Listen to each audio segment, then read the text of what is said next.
You ever have that one moment you wait your whole life for? For me, it was the day I told my parents I bought a house. They laughed. Hard. Let me guess, my mom chuckled. Not even looking up from her phone, some shoebox next to a gas station? My dad snorted. Probably one of those prefab sheds they call in tiny homes these days. I didn't say a word, just slid an envelope across the table. What's this? My dad said, eyeing it like it might bite. Invitation, I replied, calm as ever, housewarming. Next Saturday.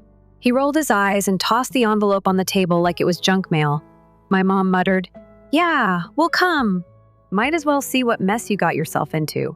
But they had no idea what was coming. Let me backtrack a little. I'm Nate. I'm 27.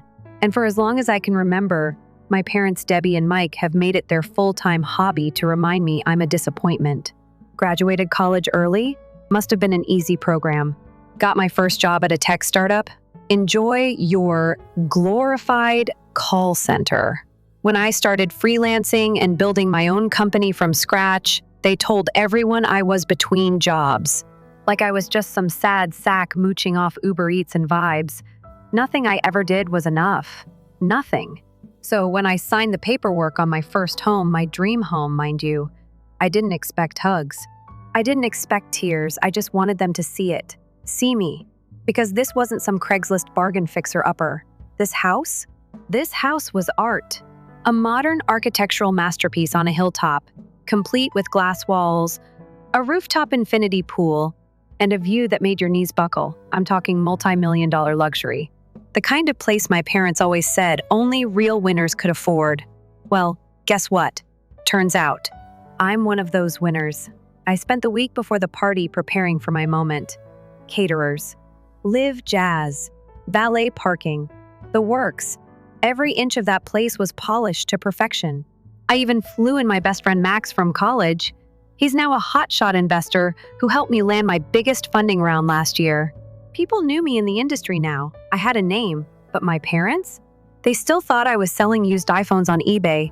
Then the call started. First, my cousin Jenna. "Nate," she said in her usual fake excited tone. "So, your mom said you bought a place?" "That's cute." "Yep," I said. "Invitations in your inbox." There was a pause. "It's in Brookridge Hills," she said slowly. "Yup," I replied, grinning. "That's the one, Brookridge Hills. The gated community with private golf courses and homes that looked like Bond villain lairs. My aunt once said she'd give a kidney to live there." "Wow," Jenna said flatly. "That's unexpected." "Oh, honey, you have no idea. 2 days before the party, I got the call I'd been waiting for. My dad. He never calls unless someone's dead or he needs tech support. "Nate," he said, sounding skeptical. "Is this address real? You sure it's not a typo?" "No typo," I said, deadpan. "It's mine." Silence. Then a half laugh. "You expect us to believe that?" I let the silence do the talking. "Fine," he said finally. "We'll be there." Oh, I counted on it. The day of the party rolled in with golden sunlight and not a cloud in the sky. The driveway sparkled with luxury cars. Audi, Tesla. Even a freaking McLaren one of my clients loaned me for the weekend because he's insane like that. Guests floated through the place like it was a gallery opening drinks in hand, jazz in the air, complimenting everything from the interior design to the custom art installation in the hallway. And then, the moment. Their car pulled up. A tired, dented Subaru with one headlight out. My dad got out first, squinting in confusion. Then my mom. Her mouth opened, closed, then opened again. They both just stood there on the driveway, staring up at the massive glass facade like it had appeared from another dimension. I stepped out onto the steps, calm, collected, wearing the suit I bought the day after I closed the funding deal that changed everything. "Mom, Dad," I said, smiling, "welcome home." They didn't say a word, they just stared. Good. I wanted them speechless. I ushered them in, and the look on their faces was everything. Wide eyes, slack jaws, turning in circles trying to take it all in the marble floors. The view, the grand piano, the staff. Yeah, I had staff. Suck on that, Dad. One of the servers walked by offering champagne. My mom took a glass without breaking eye contact with the chandelier. My dad whispered, "You rent this for the day or something?" I looked him dead in the eye. "No, Dad. I own this." You could almost hear something crack in his brain. They followed me into the lounge like lost tourists. That's when Max strolled over. He shook my hand, clapped me on the back, and said, "House looks sick, man. Congrats again. This launch is going to change the game." My dad blinked. "Launch?" "Yep," I said, sipping my drink. "Our new product goes live next month. It's already got backing from 3 VC firms." My mom sat down slowly, her face pale. "You always told me I'd end up flipping burgers," I said, crouching beside her. "Guess you were just a little off." She didn't answer, just kept staring at the view like she was waiting to wake up. That was when I knew they didn't have anything left to say. For the first time in my life, I didn't need them to say anything, because I already had everything they said I never would. And that was just the beginning. You'd think the story ends there, right? Parents mocked me my whole life. I hit back with a mansion party. They choke on their own arrogance, roll credits. But nah, that was just the appetizer. What came next? That's when it really got interesting. After the housewarming, things started to shift in ways I didn't expect. Subtle at first. Weird comments, offhanded questions, awkward pauses in our conversations, if you could even call them that. 2 days after the party, I got a text from my mom. The landscaping was beautiful. "What company do you use?" Thinking about redoing our backyard. No apology. No, "Hey, we misjudged you." Just casually acting like we hadn't spent 2 decades playing emotional dodgeball. I didn't answer right away. I stared at the message for a long time, wondering if this was her version of peace. It wasn't.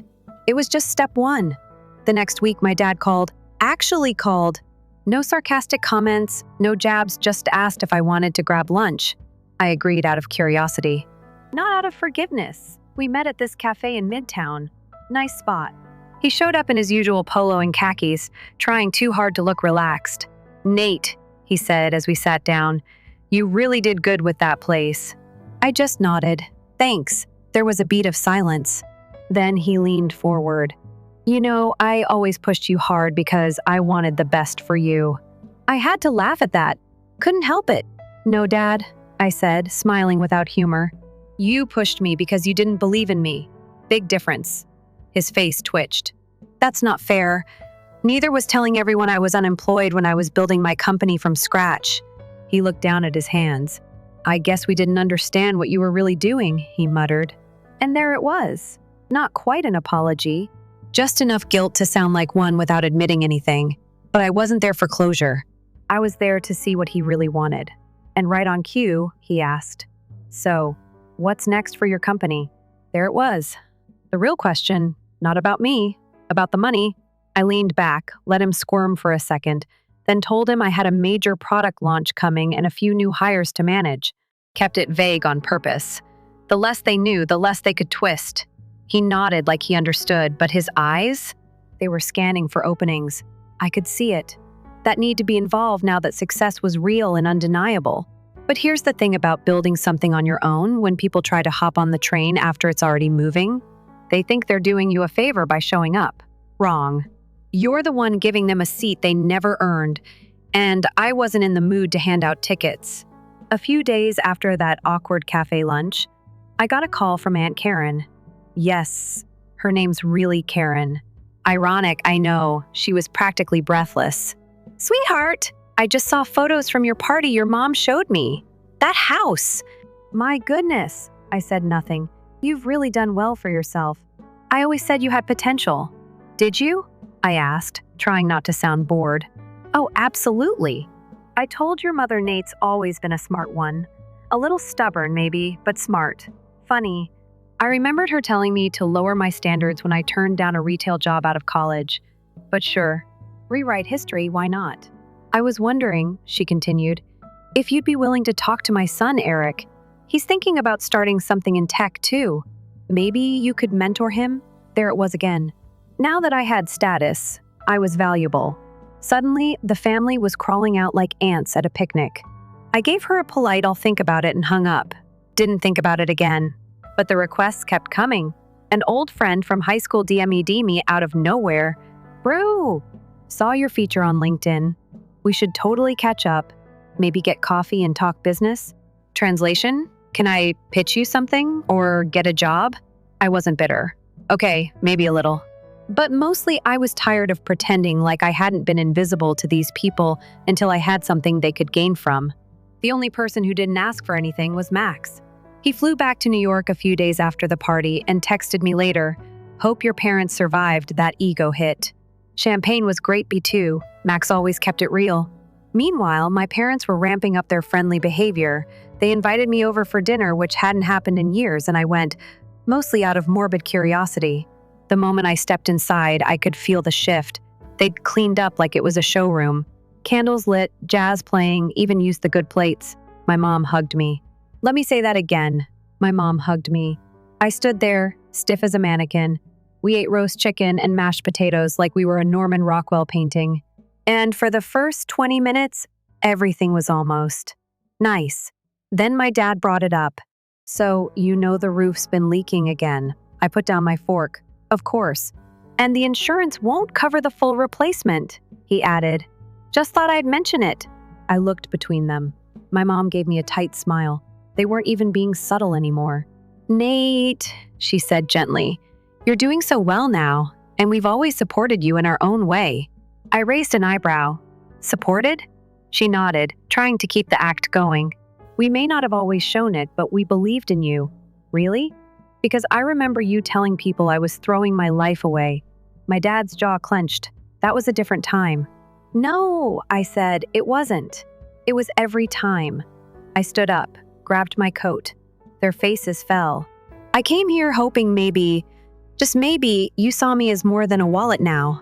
My mom looked hurt. "That's not fair." "No," I said. "What's not fair is spending 27 years fighting to prove I mattered, only to have you show up now acting like you always had my back." I turned to leave. "We just want to be close again," she said, her voice cracking a little. I stopped at the door. "Then maybe you should have tried being kind when I had nothing." And with that, I walked out. I didn't slam the door, didn't yell, just left them sitting there in that perfect little dinner scene watching it fall apart. One unsaid truth at a time. They wanted a connection now that I had value. But here's the thing. I didn't build my success so I could go back to begging for scraps of love. I built it so I'd never have to beg again.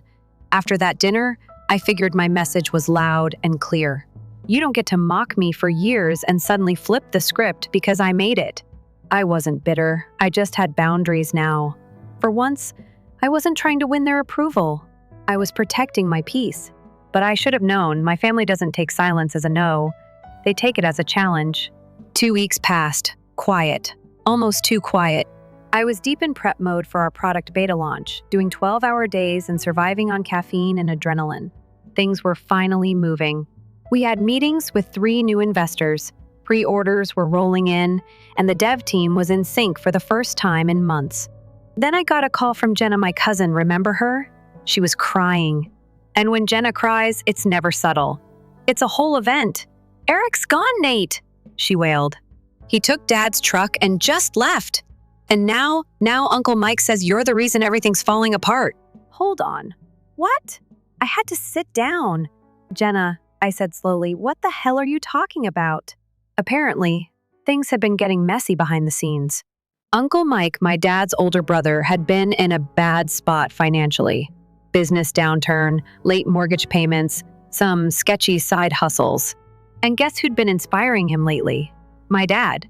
Turns out, ever since the party, he'd been bragging to the extended family about my house like he helped me get it. Told people we were tight again, that I was helping out here and there. Helping out? I hadn't so much as bought them a light bulb. But the real twist? He'd started offering my help to other family members. Need help with a loan? Talk to Nate. Trying to get your startup funded? Nate's your guy.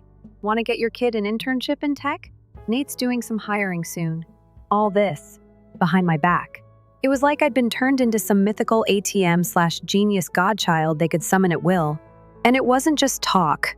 Apparently, he'd been giving out my business email to people. My real one. That's how I found out. Eric, Jenna's disaster of a younger brother, had emailed my assistant, pretending to be me, asking about back-end access to our dev platform. He wanted to get a feel for the infrastructure. The guy barely knows how to update Chrome. My blood boiled. This wasn't just awkward family drama anymore. This was crossing into something else. Something that could tank my reputation if it hit the wrong hands. So, I called my dad, straight up. No small talk. "What the hell are you doing?" I asked. He had the nerve to act confused. "What do you mean? Don't play dumb. You've been talking to the family like I'm your personal piggy bank. You told them I was helping you financially, that I'd hook them up?" He huffed. "I was just trying to bring everyone closer. You've been so distant, no. Don't twist this. You were using my name to make yourself look important." He went silent. Then, after a long beat, he said it. "Well, you owe us." I swear, I stopped breathing for a second. "I owe you?" I repeated. "We raised you. We fed you. You think you did all this on your own?" I stood there in my living room, jaw clenched, fingers shaking. It wasn't about the money. It was about the nerve. The audacity to frame my success like it was some family group project. Like I hadn't fought tooth and nail to get here while they stood on the sidelines, laughing. "I don't owe you a damn thing," I said, cold and calm. And I hung up. The next morning, it got worse. I woke up to a barrage of emails. Weird ones. Spammy. Some asking about investment opportunities. Others demanding a refund for a product we hadn't even released yet. Confused, I dug deeper and then I saw it. Someone had posted a fake press release using my company name. It was one of those sleazy, "we're now accepting investors' DM for a private pitch deck" scams. They used a name strikingly close to my dad's. I couldn't prove it 100%, but I didn't need to. I knew. I called my lawyer. We shut it down fast. Issued takedowns, blocked the accounts, scrubbed what we could, but the damage was done. Word had started to spread. Clients were confused. Partners were cautious. I spent 3 days doing damage control. And during that time, my parents didn't call. Not once. They went radio silent, probably realizing things had gone too far and hoping I'd cool off. Instead, I got angry, cold, focused. This wasn't some petty family fight anymore. This was a line crossing betrayal with real stakes. So I did what I do best. I documented everything. Every fake message. Every forwarded email from confused investors. Every screenshot from Jenna's meltdown. And even old texts from my dad where he tried to manipulate me. Then I booked a family brunch. Yep, a formal brunch. At a hotel downtown. I reserved a private dining room. No jazz, no frills, just polished white tablecloths and silence. They showed up my mom, dad, Uncle Mike, even Eric, who had the nerve to wear sunglasses indoors like he was someone. I stood at the head of the table and didn't even sit. Instead, I slid a folder onto the table. One by one, they opened it. Silence. Eric turned pale. Uncle Mike kept blinking like if he looked away, the papers would disappear. "This," I said, tapping the documents, "is everything you've done with my name. Everything you said. Every email. Every lie." I didn't raise my voice. I didn't need to. "This could have wrecked my company," I continued. "You don't get to play with someone's livelihood just because you share a last name." My dad tried to interrupt. "Nate, come on. This is dramatic." I cut him off. "You impersonated me. You used me. And for what? So you could feel powerful at Sunday dinner?" He clenched his jaw. I turned to Eric. "And you? You tried to backdoor your way into my company like it was some damn Minecraft server." His mouth opened, then shut. "Good. I've spoken to legal," I said. "There's enough here to press charges. But I won't on one condition." They all leaned in slightly. "You never use my name again. You don't talk about me, email me, drop me into conversation, or act like we're close. We're not. You're strangers now." My mom teared up. My uncle started muttering excuses. I didn't care. "You said I owed you," I finished. "But you just reminded me exactly why I cut you off in the first place." And then I walked out. Didn't look back, didn't touch the free coffee. That was the last time I saw them in person. They tried reaching out after texts, emails, even a handwritten letter from my mom, saying families fight but always come back together. Not this one. You don't burn bridges and expect the other person to build a new one while you're still holding the matches. After that brunch, things were quiet. Eerily quiet. No more fake investor emails. No more relatives asking for just a quick favor. My phone, for once, stayed silent unless it was work or Max checking in. For the first time in what felt like forever, I was breathing again. Like, really breathing. I poured myself a drink that night and stood on my balcony, looking out over the city skyline. Lights glittered like stars on Earth. My house, was still, peaceful, safe. That feeling lasted exactly 6 days. Because on the 7th, she came back. Emily, if you'd told me 3 years ago she'd knock on my door again, I would have laughed. Or gotten angry. Or both. But when I opened that door and saw her standing there, same dark eyes, same messy ponytail, holding her phone like a shield, I didn't feel rage. I felt confused. And yeah, a little nervous. "Nate," she said. Her voice cracked like she wasn't sure how to start. I didn't say anything, just stepped aside and let her in. Now, if you're wondering who Emily is strappin', she was the first girl I really loved. Like, really loved. We met freshman year of college. She was smart, grounded, had a way of making you feel like you belonged in whatever room you were in. I was hooked. We were inseparable for years. Lived together, made plans for the future, shared Google calendars and inside jokes. Then she left, out of nowhere. One morning she packed a bag, left a note, and ghosted me for almost a year. Said she needed to figure herself out and that I was too focused on success to see what really mattered. It destroyed me. Not because I didn't see it coming, but because I did. Deep down, I knew we were drifting. I just didn't want to believe it, but here she was, in my home, looking like she hadn't slept in days.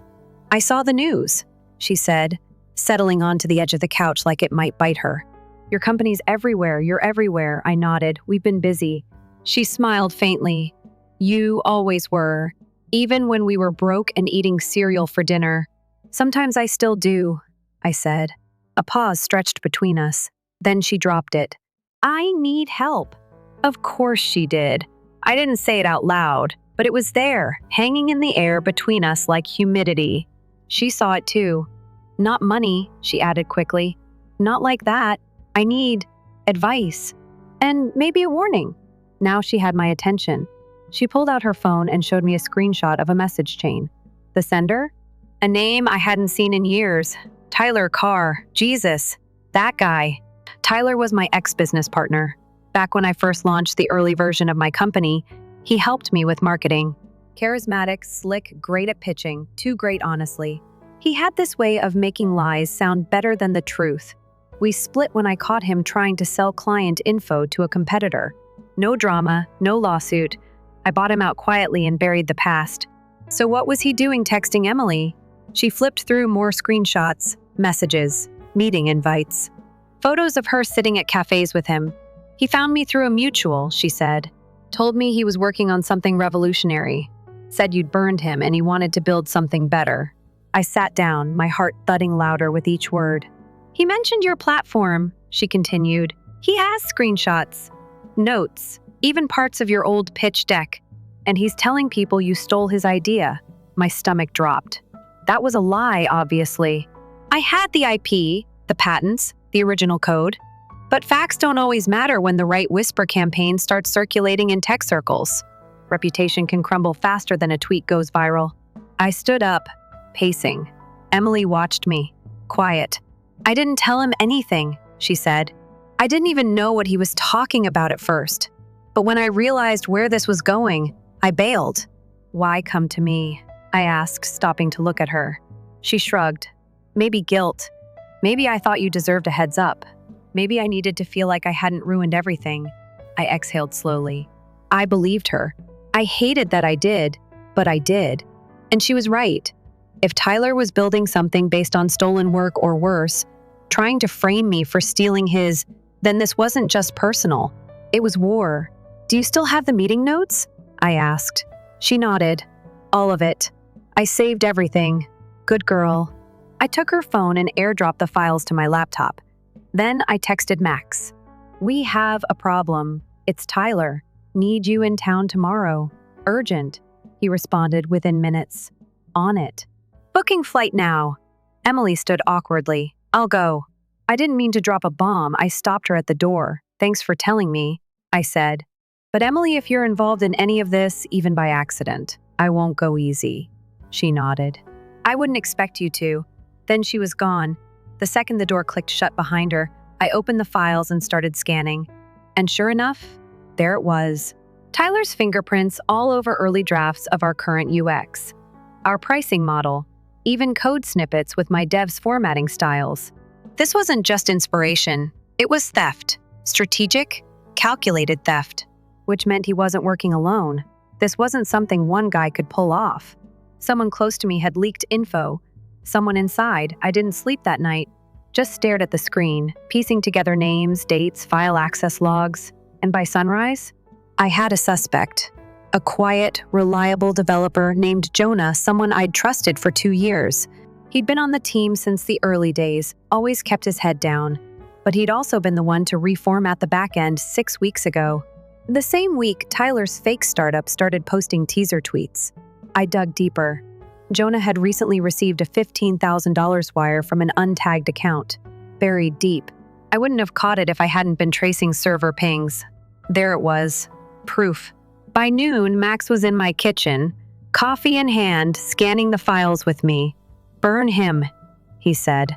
Take it public. Legal. Everything. The first will, I said. But I want to do it smart. Because this wasn't just about stopping a betrayal. It was about sending a message.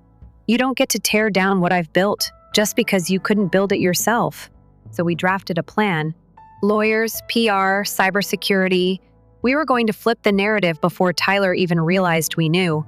There's a special kind of silence that settles in when you know everything's about to change. Not the loud, crashing kind of change, but the slow, quiet kind. The kind that starts with a whisper and ends with an earthquake. That's the silence I lived in for the next 3 weeks. While Tyler built his shiny lie, I was building a trap. See, revenge isn't about rage. It's about timing. It's about letting people get just confident enough to reveal themselves. Tyler was doing exactly that. He launched a teaser campaign on socials, talking about ethical tech and transparent platforms, using vague language designed to make people think he was the good guy. He even named the project Mirror Cute, right? Because it was basically a mirrored copy of my product. And it worked. People were buzzing, commenting, asking questions. He posted old photos of us together from our early startup days, tagging me with captions like, "We had big dreams. Too bad not all dreams stay honest, subtle, passive-aggressive, perfect for getting people talking." Meanwhile, I was quietly gathering every digital breadcrumb. I had Jonah's access logs, the payments, Tyler's screenshots with stolen UI elements, even metadata on his teaser images that matched our unreleased mock-ups. But the cherry on top? An NDA Tyler had signed years ago that gave me exclusive rights to anything we built while he was involved.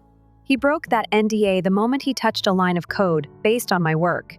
Now, here's where it gets good. Instead of going nuclear right away, I decided to go slow burn, controlled, surgical. Step 1, I had Max reach out to a few key tech journalists under the radar, friendly faces, trusted voices in the startup world. He fed them just enough to get them curious.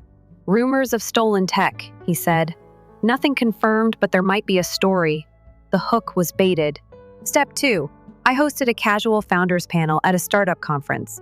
Low-key, nothing flashy. Just me and a few other CEOs talking shop.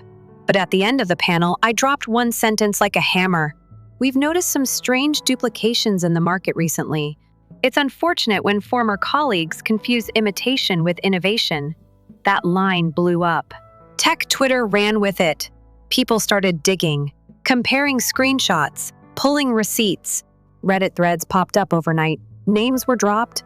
Posts were archived. And then, just like I hoped, Tyler snapped. He went on LinkedIn and posted a 5-paragraph manifesto about betrayal, toxic leadership, and how the tech world needed to wake up. It was pure projection.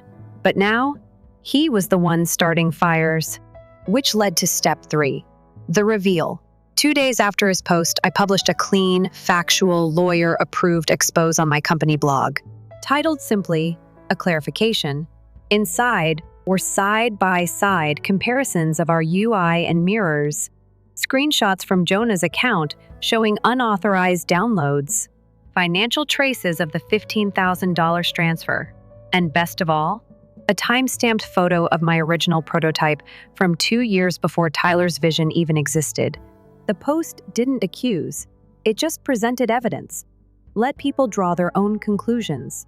Spoiler, they did. Hard. Investors pulled out of Mirror within 24 hours. Their site went down for maintenance. And the final blow? One of my legal team's cease and desist letters leaked. The internet ate it up like candy. #Mirror scam started trending. People who defended Tyler suddenly went quiet. Journalists who'd ignored the whispers started publishing deep dives. And Jonah? He disappeared. Deactivated everything. No emails, no posts, no explanations. I found out later he tried to apply to another startup under a fake name. Didn't get past the first interview. Meanwhile, we moved forward, launched on time, hit our targets, and suddenly the same people who once ignored me at networking events were asking for meetings. It should have felt good. Victory, right? But honestly, it felt hollow. Because somewhere in the middle of all this chaos, I realized something. This whole time, I thought I was fighting for respect, recognition, revenge. But what I really wanted, what I thought all of this would give me, was peace. And peace doesn't come from proving people wrong. It comes from knowing you don't need to anymore. Still, I had one loose end to tie up. A week after the reveal, I got a DM from Emily. Saw what happened. You okay? I waited a full day before replying. I'm fine. Hope you're doing all right too. She messaged back immediately. I didn't know he'd go that far. I'm sorry again. I stared at the screen for a long time before typing. We were both different people back then. No hard feelings. And that was it. No coffee meetup, no awkward catch-ups, just closure, clean and honest. I shut my laptop and stepped outside onto the balcony again. Same view, same city, same sky. But this time, I didn't feel like I had to win anything. I'd already won. Quietly, completely. And the best part? I did it on my terms. It's strange how quiet things get after a storm. No headlines. No more backdoor drama. No cryptic posts or family guilt trips. Just silence. For the first time in years, I wasn't bracing for the next hit. The inbox was clean. The air felt lighter. I was finally living in the life I built without waiting for someone to ruin it. And yet, I couldn't help but ask myself something. Now what? The launch was a success. We hit our numbers. We signed new partnerships. People were finally seeing me not just as some kid with a big idea, but as a real founder, a leader. But late at night, when the house was quiet and the city lights blinked far below, I'd sit there with a glass of whiskey and ask myself, what does any of this mean if I don't feel anything anymore? Because I'd spent so long chasing the win that I didn't think about what came after the finish line. I built everything they said I never would. And I did it without their help, without their belief, and without their love. And yet, some small bruised part of me still wondered if they'd ever say, we're proud of you. But they never did. Not after the party. Not after the press. Not after Tyler crashed and burned. And eventually, I had to make peace with that. Some people won't give you what you deserve because if they did, it would mean admitting they were wrong about you. And their ego can't take that hit, so they just disappear. Or worse, pretend nothing happened. It used to hurt, but these days, it's just background noise. I focused on the people who mattered. My team, my investors, Max, who stuck by me when I was flat broke and living off dollar menu burritos. The friends who never asked for anything when things blew up but showed up for everything once they did. I started carving out space in my life for peace. Not just work, peace. I reconnected with a few friends I'd ghosted during the grind. I traveled, bought a cabin by the lake, spent an entire weekend off-grid with no Wi-Fi, no phone, no calendar alerts buzzing in my pocket. For the first time in years, I remembered what it felt like to breathe without being on the clock. And then one morning, completely out of the blue, I got a call from my mother. I almost let it go to voicemail. But something told me to answer. Nate, she said, her voice softer than I remembered. We saw your interview on Forbes. A beat of silence. You spoke well. We didn't know you'd come this far. I waited, unsure where this was going. You've done good, she said finally. Your dad and we didn't always show it, but we notice. I let those words hang in the air. Not quite an apology, not quite a compliment, but more than I expected. I know, I said. And then I ended the call. Not out of spite, not out of anger, just because that was all I needed. I didn't need them to grovel or relive the past. I didn't need to reopen wounds that had finally closed. What I needed was permission from myself to move forward without carrying their approval like baggage. You see, I used to think revenge was the point, that showing them I could succeed without them would finally make it all feel worth it. And sure, it felt good in the moment, watching their faces when they walked into my house, seeing them speechless for once. It scratched a deep itch I'd carried for years. But real peace? Real peace came when I stopped living for their reaction. When I realized I could build something not just out of spite, but out of purpose. Spite gets you started. Purpose keeps you going. So now I wake up in a house I own, surrounded by things I love, doing work that excites me. And the voices that used to haunt me, they're just echoes now. I don't live to prove anyone wrong anymore. I live to prove myself right. And that's the best kind of freedom there is. Epilogue, 1 year later, Max and I stood outside the new office building. It wasn't just an upgrade, it was a statement. Modern glass panels, solar roofing, and a rooftop garden for the team. A far cry from the shoebox apartment where I used to code until 3 a.m., living off instant noodles and blind faith. Max handed me the plaque with our company name on it. You want to do the honors? I smiled. Let's do it together. We mounted it beside the door. And just like that, the new chapter began. Not with rage, not with revenge, but with legacy. And for the first time in my life, I wasn't chasing approval. I was building something that could stand on its own even if no one clapped for it. Because I finally understood something most people never learn. You don't need to prove your worth to anyone who already decided not to see it. You just have to prove it to yourself. And once you do, they can't take that away from you. Not ever. Story 2, one recognized the cream envelope right away. Its gold embossing peeking out from my mailbox's pile of bills and flyers in the morning light.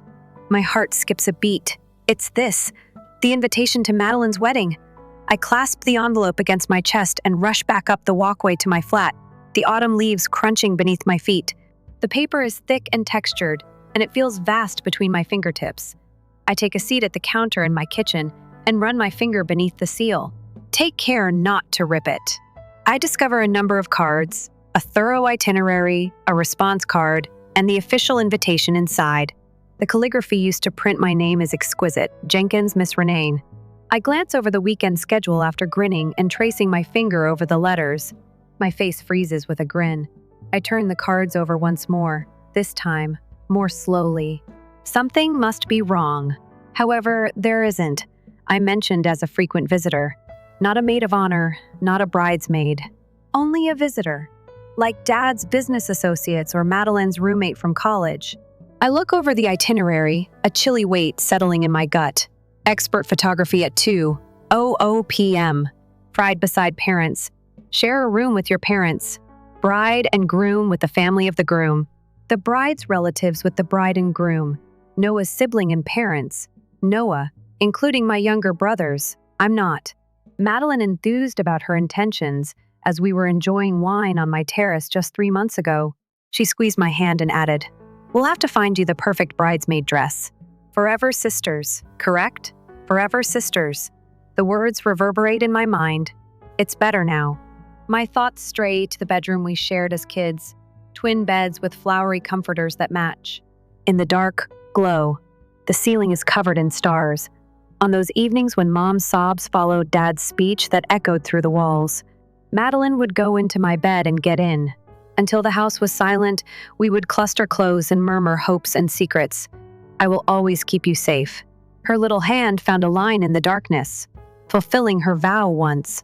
Madeline intervened when Tommy Miller pointed at my face in 4th grade and said, "What's wrong with me?" She had lifted her chin and stated, "There's nothing wrong with her." God simply gave her one additional brushstroke because he loved her. Compared to the rest of us, he was more cautious with her. I look at the invitation and the memories hurt. The sister who previously claimed my birthmark as a sign of heavenly favor is no longer with us. I grab my phone and browse to the name of Madeline. As I push phone, my hands are trembling and I mentally practice asking cool, collected queries. Renee, hello. When she responds, her voice is reserved and devoid of its natural warmth. Maddie, hello. The wedding invitation arrived just now. I hesitate, allowing her to interrupt with an explanation. She doesn't. I see that neither the wedding party nor the family images include me. The awkward and weighty quiet that envelops us. That's right, she pauses. I hear Jake's voice murmuring in the background, but I can't make out what he's saying. We made the decision to have a small wedding party. Noah is a man of the grooms. The herd inside me turns, yet I say it steadily. Jake desired him. They are now quite close. I imagined I would be standing with you during the golf lessons, you know. When we discussed your wedding, you said sisters forever. One more pause. When Madeline speaks again, it will be longer this time.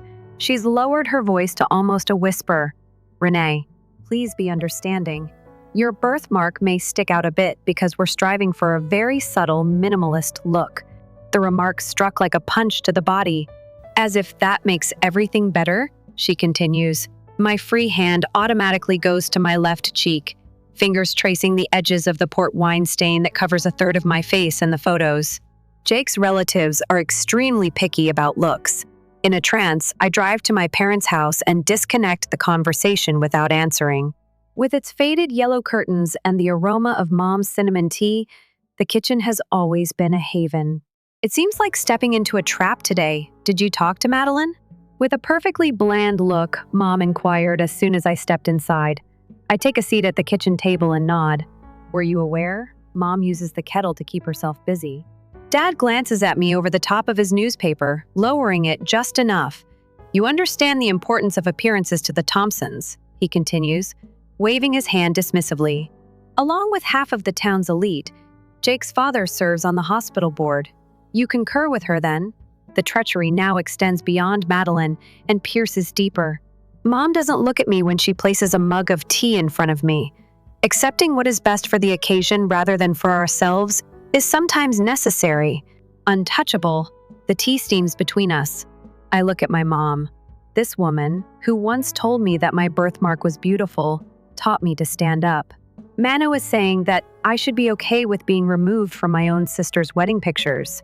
I park my car at the end of their driveway so they can't see me from the house and depart without drinking the tea or saying anything more. At last, I started crying. Both my scarred and unmarked cheeks are equally moist with anguish as they flow hot down my cheeks.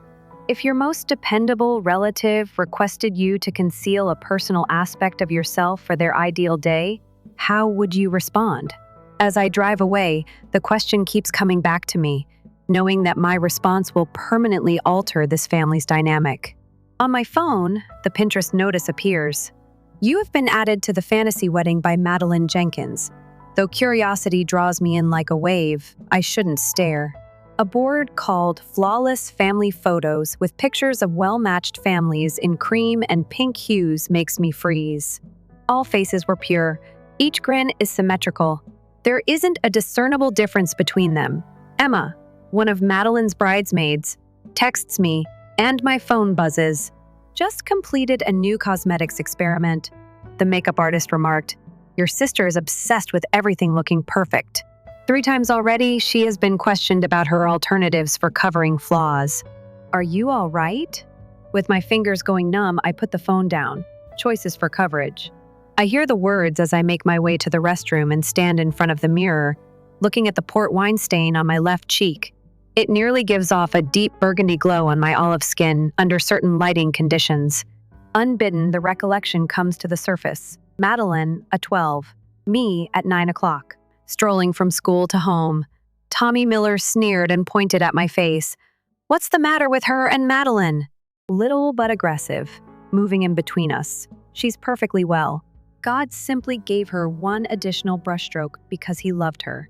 Compared to the rest of us, he was more cautious with her. The memory is interrupted as my phone rings.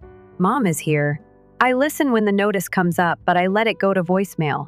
I'm not sure what to do, Linda. I was not meant to hear Mom's voice. She must have been speaking to Aunt Linda when she unintentionally called.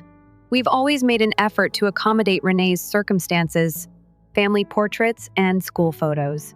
A wedding, however, is different. Jake's family is well known, and Madeline deserves a trouble-free, ideal day. I end the handshaking session. Do they see me that way? I ping my email. My email contains the name of the wedding photographer. Your sister gave me your contact details for the celebration that is coming up, Miss Jenkins. You may need special accommodations for the family photos, she said. In order to minimize any areas of concern that I deleted without completing the accommodations, I would like to talk about lighting and positioning options. Reduce your level of worry. The clean language of embarrassment, glancing in the mirror. I do look. My birthmark is more than just a facial feature. It charts the course of my life. It dictates how I turn my head during conversations and where I stand in rooms, which side is in front of the camera.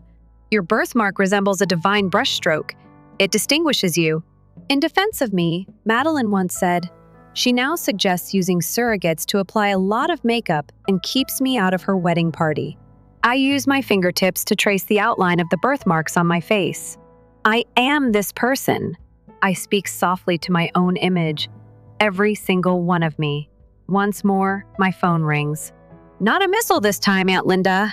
I heard the events, she says without preamble. It's not right, Renee. Her words land like a bomb on raw skin. Finally, someone in my family seeing the injury for what it is. After we hang up my rise with wine and fierce loyalty. Your sister is being horrible, she announces, pouring generous glasses, and your parents are enabling it. Later that night, Marcus from work calls. Having heard fragments of the story, my family didn't come to my wedding because my husband is black, he tells me. Sometimes the family you're born into isn't the family that deserves you. His words stay with me as I search my closet the next morning, looking for an old photo album.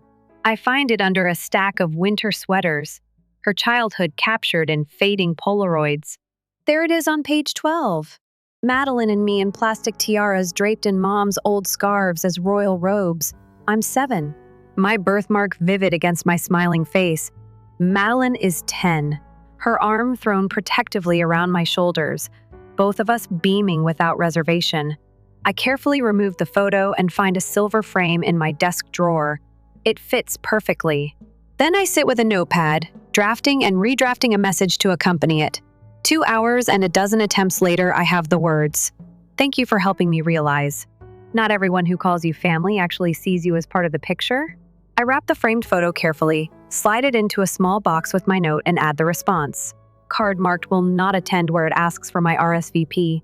My hand shakes as I seal the envelope, but my resolve doesn't waver. The package feels impossibly heavy as I walk to the mailbox at the corner. I stand there a moment, my hand resting on the blue metal lip. Dropping this in means no reconciliation, no last-minute change of heart. I release the package into the darkness of the mailbox. The metal door clangs shut with surprising finality. Walking home, I expect regret to follow me like a shadow. Instead, I feel something else entirely. Something that takes several blocks to identify: release. For the first time in 30 years, I've stopped accommodating the discomfort. My face causes others. I stopped making myself smaller, less visible, less present. The autumn wind brushes against both cheeks, the marked and unmarked skin equally caressed by the evening air. I turn my face fully into the breeze, hiding nothing. The church bells chime across town as I sit cross-legged on my living room floor, my laptop open to a mindfulness meditation video. Right now, Madeline is walking down the aisle in her custom Vera Wang dress, arm linked with Dad's. My phone buzzes again, the 5th time in 30 minutes. Cousin Rachel, everyone's asking where you are. Are you sick, Aunt Linda? Are you okay, sweetheart? I understand if you couldn't come. Uncle Robert, your absence is noticed. Hope you're not ill. I set the phone face down without responding. What would I say? Sorry, I couldn't make it. My face doesn't match the wedding aesthetic. Instead of dwelling on what's happening across town, I follow my carefully planned day. The lavender-scented bath soothes muscles I didn't realize were tense. The face mask, ironically, one that promises flawless skin, makes me smile as I apply it evenly across both cheeks. What surprises me most is the peace settling over me like a soft blanket. There's no regret clouding my mind, no second-guessing my decision. The relief is almost dizzying. After my bath wrapped in my softest robe, I find myself pulling the old photo album from the bookshelf. Inside are the remnants of a childhood that suddenly seems foreign to sisters, with matching grins, arms curled around one another as if nothing could ever separate them. There's the Christmas when Madeline gave me half her sweets since a relative had forgotten my stocking. There we are at the beach, 16 and 13, sunburn and laughing. My birthmark obviously apparent since I'd sweated off the cosmetics Mom demanded I use. The understanding hits me like a physical punch. I've remained silent about my grief for decades. Every time Mom recommended I do something about my face, every time Dad positioned me in the rear of family photographs, I smiled and nodded and turned the other cheek, the unmarked one toward the world. No more. I reach for my phone with quick resolution activating the camera. I position myself near the window where the afternoon light rushes in. No filter, no strategic perspective, no makeup, just me birthmark and all. My thumb lingers above the capture button. 3 deep breaths and I press it. It takes me 4 tries to get the caption right. 2 are irate, 2 are resentful, 2 apologies. I type it last. It's all right, you don't have to include me. I simply believed that I was a member of the family. Hovering over share, my finger quivers. This private suffering may be made public with only 1 click. I push it. The alerts start in a matter of minutes. Emojis of hearts from close companions. Positive feedback from colleagues. Then I got a surprise share from a stranger with the message. This touched my soul. How many of us were no longer mentioned in our own family histories? I wake up in the morning to thousands of alerts, 10,000 likes, thousands of shares. There are hundreds of comments. As I scroll, my astonishment grows. I can see how my little epiphany has exploded into something completely beyond of my control. The story has been taken up by news websites. Rejection at a wedding goes viral. In the comments, strangers are revealing their personal stories of being excluded from their families. My cousin begged me not to appear in her wedding pictures since I don't have much of an ego. Before reading your essay, I had never expressed to anybody how much it hurt.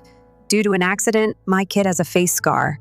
She is already learning how to conceal at the age of 8. I appreciate you showing her another path. Requests for interviews have been submitted by 3 news outlets. An advocacy group for facial differences has contacted me to ask whether I would be interested in serving as a spokesman. My personal suffering has turned into a topic of discussion. At 7:43 a.m., Mom makes the first call, and 3 more quickly follow. All of them went to voicemail. Her tone changes from bewilderment to rage to impassioned pleas when I eventually pay attention. What have you done, Renee? Everyone is phoning us. The pitch of the second message is higher. Questions are being asked by the Thompsons. By the third, I received a call from Jake's mother. She's in tears. Why you're doing this to us is beyond me. You've always been safe with us. Despite your disability, they always made sure you felt included. Dad's text follows, which is direct and contemptuous. Put an end to this humiliation right away. This time, you've gone too far. It's almost noon. When Madeline is on her honeymoon and calls, I respond to this question. It took a morning of deep breathing for me to regain my calm. How are you able to? She insists. Tears filled her voice. I was supposed to be at my happiest right now. And now, rather than my wedding, everyone is talking about your post. I didn't bring up your wedding or name. Even though my hands are shaking, I respond in a firm voice. I told the truth. Your truth? The words are spewed forth. How about family? Loyalty? Confidentiality? Maddie, that's a lot coming from you. She becomes hardly audible. Jake's relatives witnessed it. Are you ashamed of me? His mother said. I received a note from some of our wedding guests inquiring why you weren't present. They claimed that none of the pictures from the ceremony included you. Can you imagine how embarrassing that was? I shut my eyes, taking in the information. People are aware of my absence. They questioned it. I apologize if you were embarrassed.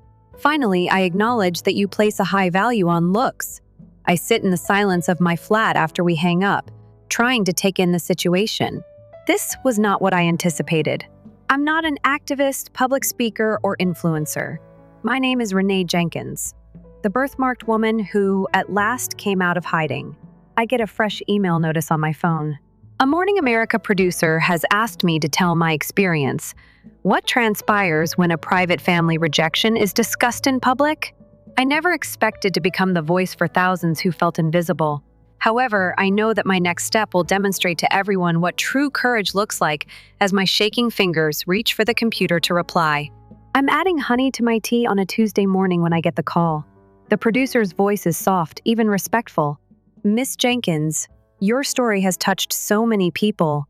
We'd like to invite you to share it on Morning Conversation with America. My spoon clatters against porcelain. The show reaches millions, mostly women over 50 who send prayer trains and vote in every election. Women like my mother. I spend hours considering whether to accept. This isn't about revenge. It's about the thousands of comments from people with visible differences who've endured similar rejections. Their stories haunt me, deserve to be acknowledged. I'll do it. I tell the producer when she calls back, but I want to focus on acceptance, not my specific family situation.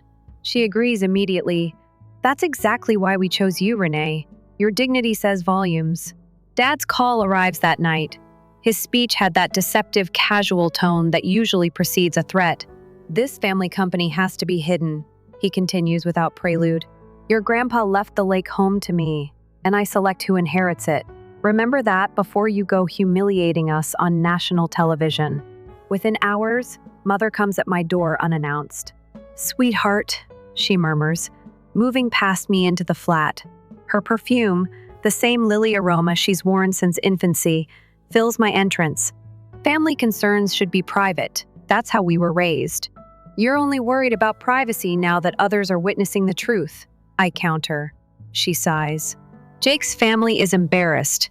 His father sits on boards with folks who watch that show. Jake personally phones next U.S. lawyer voice in full force.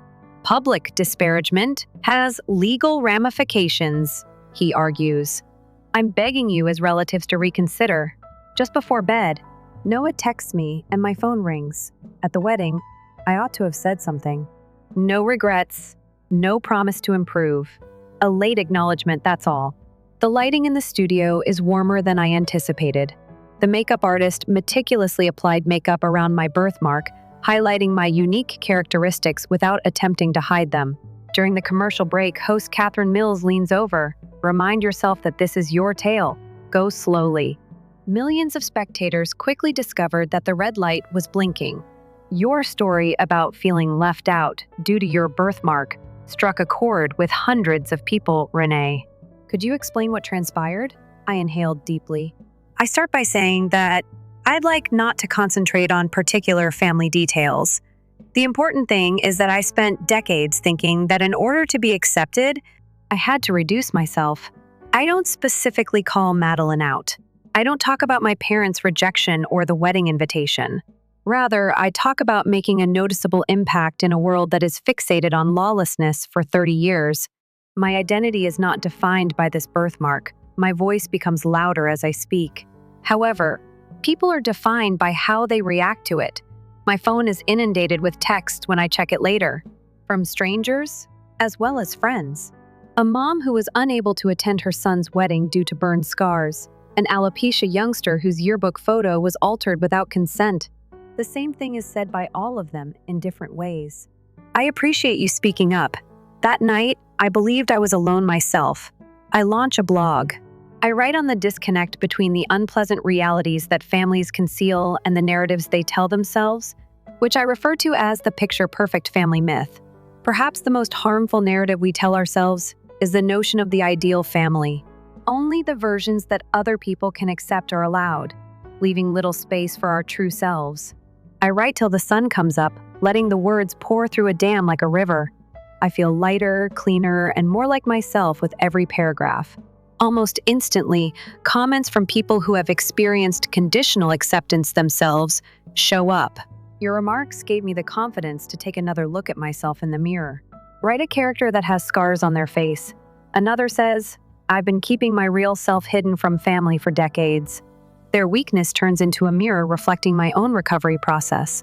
Mom texts after 2 days. Let's have a conversation. Sunday meal. I carefully consider how I will respond. I need space and time. I'm setting limits now that ought to have been in place for a very long time. One day, I hope, we'll be able to be honest with one another. However, doing so necessitates not just putting the hurt behind us, but also recognizing it. I will not be attending the dinner. I put my phone on the coffee table, face down, and put it on quiet. For them, ever since they received the invitation, my shoulders became totally relaxed. When Emma inquires about my Thanksgiving plans, I am quietly surprised to learn that I don't feel obligated to spend the holiday with family members who treat me like a bother. I inform her that I'm considering hosting a Friendsgiving for everyone who needs a vacation without any constraints or excuses. Without hesitation, she answers, "Count me in." Larger than the previous mirror, I put a new one in my foyer so that the morning sun shines straight on it. I take a close look at my mirror every day. My birthmark cannot be minimized by any angle or shade.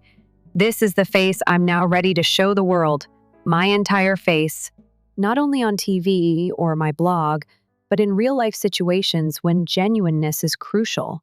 I take one final look at my lipstick in the mirror in Linda's guest bathroom. Instead of drawing attention away from my disfigurement, she compliments me. I can still hear the voice of my therapist, Dr. Chen. Keep in mind that you are not there to persuade them. You're there to tell it like it is. It's been 6 months since Madeline got married. Tentative text messages progressively replaced 6 months of unanswered calls. I had to reconstruct myself for 6 months while people murmured about my absence. Emma browses through her phone while she waits in the corridor. "Are you ready?" She squeezes my elbow and asks. I give a nod. As I always will, my heart beats more steadily than I anticipated. As we go in, the living room becomes quiet. They are set up like a court. On the flowered love seat are Mom and Dad. Madeline leaned against the mantel of the fireplace and sat on an armchair for Noah. Hovering close to the kitchen doorway is Aunt Linda. Crossed arms. "Did you bring someone?" There's that usual ring of dissatisfaction in Mom's voice.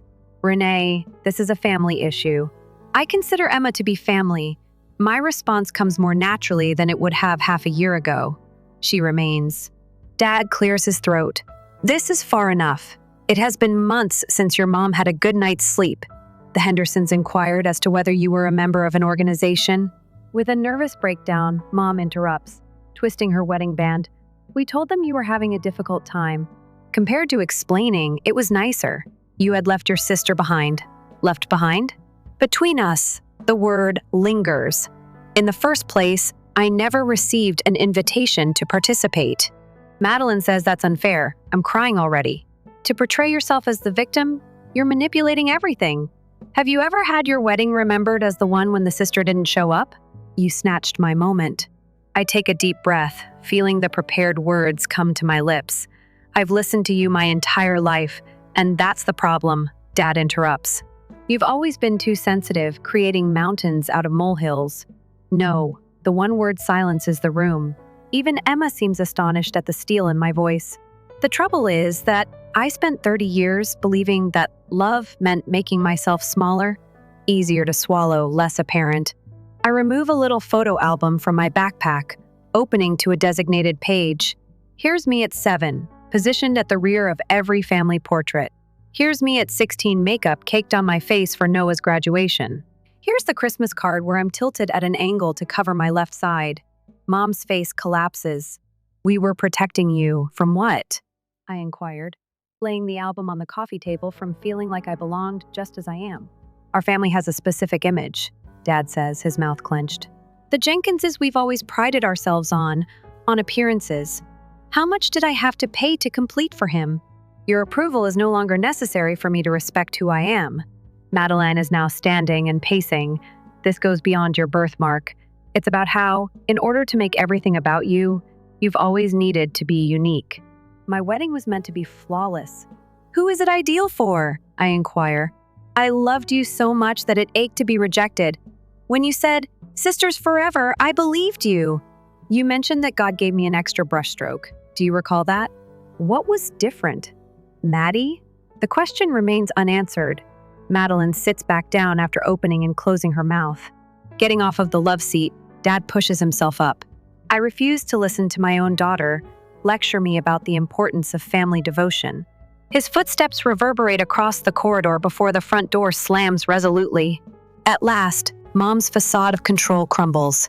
She sobs, but they are real, guttural sobs that bend her forward rather than the theatrical tears. I've seen all my life. Madeline's gaze is fixed on her hands. According to Jake, it would appear unnatural in the pictures. I listened, even though his mother said I shouldn't have. For the first time, Noah moves away from the mantel and comes toward me. Silently, he murmurs, "I knew it was wrong. People kept asking you where you were at the wedding." "I knew, but I stated you were unwell. I apologize, Renee. I ought to have spoken out. I claim you're all sorry now, but would you have been if I hadn't left? If I simply arrived and stood where instructed? Concealed when questioned, as usual?" Aunt Linda steps out of her corner and stands next to me. She puts her hand on my shoulder and whispers, "I've been watching this happen for years. This family has a history of concealing what we perceive to be flaws. Your grandmother's cousin, my sister Darlene, suffered from clubfoot. She was not allowed to attend family weddings. Our family's secret was my own daughter's learning problem, until she dropped out of college because she was having so much trouble." She gives my mom a look. I wish I had spoken out sooner. An elder stating that Renee is correct causes a seismic shift that I can feel in my bones as the weight of Aunt. Linda's words descends across the room. "Now what?" "What?" says Noah. I gaze at these individuals whose blood I share, whose acceptance I once sought more than oxygen.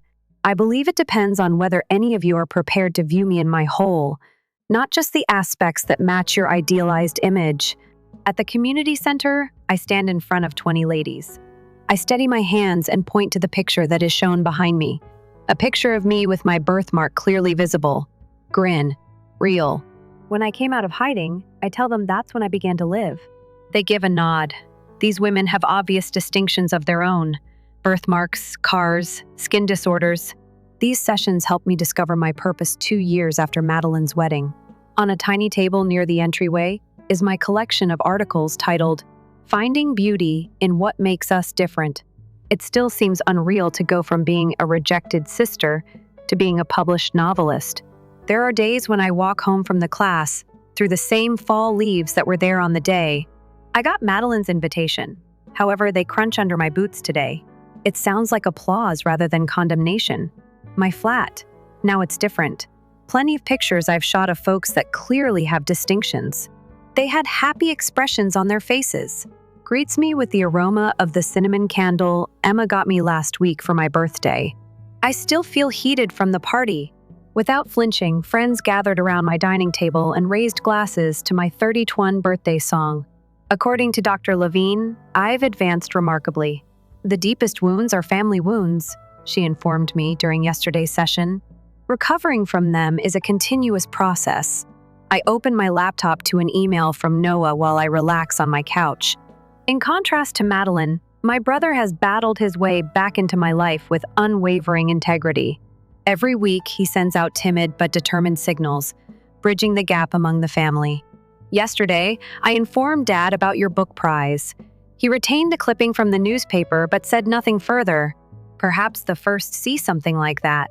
It's more than I anticipated, but it's not an apology. Almost every day, Aunt Linda calls to see how I'm doing. I didn't realize how much I needed her fiery affection until my family's foundation fell apart. Every month, Mom writes, written on white stationery in her flawless handwriting. Although they seldom ever brought up my birthmark explicitly, there was a tentative query in the message from last week. Could you please provide me with a link to your interview on children who have birthmarks? It's not comprehending, it's reaching, but not quite yet. I look at the cream envelope on my coffee table. Nothing like Madeline's, but different wedding invitations. I've enclosed a handwritten message for Sophia, my roommate from college. You will be captured on camera in your true form.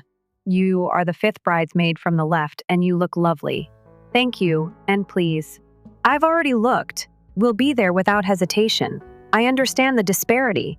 How different it is to be desired for who I am. After supper with Marcus last night, he gave me his first kiss.